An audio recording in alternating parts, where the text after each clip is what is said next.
Welcome back to the Not So Late Show. We are joined by our newest co-host, Matt. Pleasure to be here. So, Matt, when Joey and I first joined the Not So Late Show, we did some trust exercises to make sure we trusted each other as co-hosts. It's important to trust your co-hosts because you need to know they won't say anything on air that could get the station fined. Matt? Trust exercises? I did those when I was 7. I know it sounds childish, but trust me, it works, Joey. Joey and I will do it, actually. After last year, I think it wouldn't be such a bad idea to renew our vows, so to speak. I mean, all right, if you think it would be helpful. Okay, so here's the exercise. We're going to stare into each other's eyes without laughing or making any expressions for 45 seconds.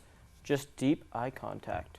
One at a time. So first, you and Caleb, then you and me, then Caleb and me. The person who isn't participating can tell the story of why they signed up to be a co-host for the Not So Late Show. And remember, you should not laugh while doing this. It would be disrespectful.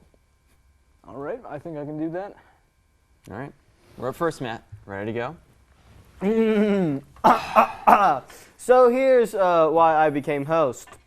I was walking in the woods last year, and I heard these weird noise. It was coming from deeper in the woods. It sounded like a wounded animal. So, being the dashing hero I am, I went to help it. So eventually I found the source of this noise, which was a 10 by 10, 30-foot deep pit right in the middle of the forest. So I looked around to see if an animal had fallen in, and I realized that the dying animal noise was playing from a speaker at the bottom of the pit. Before I could react, I was pushed in to the pit by 3 burly Icelandic men who jumped me. I was a little concussed, but when they started to beat me, I knew I had to defend myself. And I killed the 3 men with my bare hands. And I looked up to the top of a pit, and a man was standing there, and he was watching me, and he threw me a rope, and it turned out to be Noah, the director of the Not So Late Show. He was so impressed by my exceptional act of violence, draconic violence, that I had committed, that he gave me a job on the spot, and that's how I became co-host of the Not So Late Show.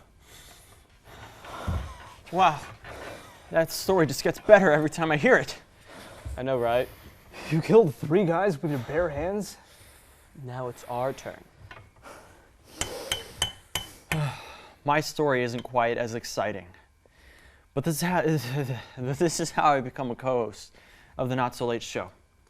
I had just disembarked my super yacht after making landfall in Venice, Italy. And there in front of me was a young girl, softly crying over a melted puddle of dropped ice cream. Now I have to get this child to stop crying, you see. Not because I didn't want her to be sad, you know. She was just directly in my path as I was walking. And I absolutely despise children, so I pulled out my vintage 1697 Stradivarius violin to show her as a way of saying, "Look, tiny wife, look at what you could be learning to play instead of polluting my view with your stupid child face." And this seemed to work for a moment, but then she tried to touch it with her dirty little gremlin germ hands. So I slapped her in the face, which caused her to cry even harder. On the other hand, my bow hand was throbbing with pain from the force I had imparted into that little goblin's cheek. So I quickly started playing a little tune on my violin to make sure I still could, honestly, because I suck at it, honestly. Which also seemed to calm the girl down. In fact, I played so well that it calmed the entire city of Venice, and the citizens went into a hypnosis-like trance. I continued playing and became their god emperor. But after 120 years of peaceful tyranny, Noah visited my court.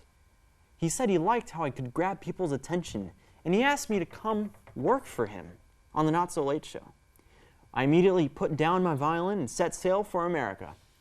It was a bittersweet goodbye. For the moment, I stopped playing.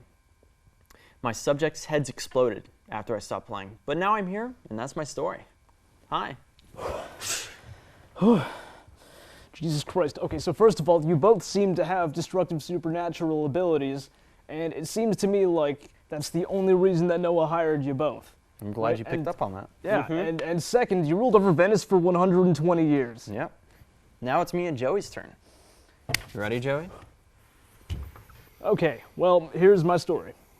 I was walking to class one day, and Noah literally walked up to me and told me that I was now the host for a TV show he was making, and then he walked away. This is not a bit or a joke. This is literally how it happened. We can look away now, Joey. Oh, we can? Oh, wow. That was really great. I forgot how much fun it was staring into Caleb's eyes. That's weird. Yummy. Do you feel a stronger connection now with us, Matt? Yeah? Actually, inexplicably, yes, despite your confessions to not only having abnormal physical and mental abilities, I also using them to hurt people. I somehow feel like I trust both of you more than I ever have in my entire life. Good. I'm so glad it worked for you. It's a much better result than the last time we tried this with a third host. What happened to your what happened to your third host? Don't worry about it. Don't worry about it. It's okay. We'll be back with more